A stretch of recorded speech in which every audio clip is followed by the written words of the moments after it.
ಮಾಲೂರು ಶಾಸಕ ಕೆವೈ ನಂಜೇಗೌಡಗೆ Supreme Court good news ಅನ್ನ ಕೊಟ್ಟಿದೆ. ಮತ ಎಣಿಕೆಯಲ್ಲಿ ಲೋಪವಾಗಿದೆ ಅಂತ ಕೋರ್ಟ್ ಮೆಟ್ಲೇರಿದ್ದ ಬಿಜೆಪಿ ಅಭ್ಯರ್ಥಿ ಮಂಜುನಾಥ್ ಗೌಡಗೆ ಮುಖಭಂಗ ಆಗಿದೆ. ಸುಪ್ರೀಂ ಆದೇಶದ ಮೇರೆಗೆ ಮರು ಮತದಾನ ನಡೆದಿದ್ದು ಈ ವೇಳೆಯೂ ನಂಜೇಗೌಡರೇ ಗೆಲುವು ಸಾಧಿಸಿದ್ದಾರೆ. 2023ರಲ್ಲಿ ಬಿಜೆಪಿ ಅಭ್ಯರ್ಥಿ ವಿರುದ್ಧ ನಂಜೇಗೌಡ ಕೇವಲ 248 ಮತಗಳ ಅಂತರದಲ್ಲಿ ಗೆಲುವನ್ನ ಕಂಡಿದ್ರು. ಈ ವೇಳೆ ಲೋಪವಾಗಿದೆ ಅಂತ ಬಿಜೆಪಿ ಅಭ್ಯರ್ಥಿ ಆರೋಪ ಮಾಡಿದ್ರು.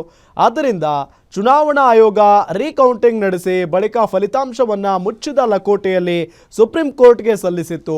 ಇಂದು ನಂಜೇಗೌಡರ ಪರವಾಗಿಯೇ ಫಲಿತಾಂಶ ಬಂದಿದ್ದು ನಂಜೇಗೌಡ ಸುಪ್ರೀಂ ಕೋರ್ಟ್ಗೆ ಧನ್ಯವಾದವನ್ನ ತಿಳಿಸಿದ್ದಾರೆ. ಇವಾಗಲೂ ವೋಟ್ ಸೋರಿ ಯಾರು ಕಾಂಗ್ರೆಸ್ ಅವರು ಅಲ್ಲ ಅನ್ನೋದು ರೀಕೌಂಟಿಂಗ್ ಅಲ್ಲಿ ಗೊತ್ತಾಯಿತು.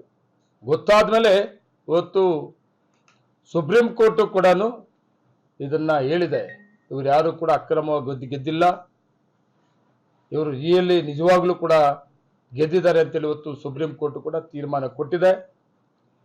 ಇನ್ನಾದರೂ ಕೂಡ ವೈಯಕ್ತಿಕ ಮಾತಾಡಂತಹದ್ದು ಮತ್ತೆ ಹುಡುಕ್ಲಾಡಂತಹದ್ದು ಎಲ್ಲೇನ್ ಸಿಗ್ತದೆ ಅಂತ ಅದೇ ಕೆಲಸ ಮಾಡೋಂಥದ್ದಲ್ಲ.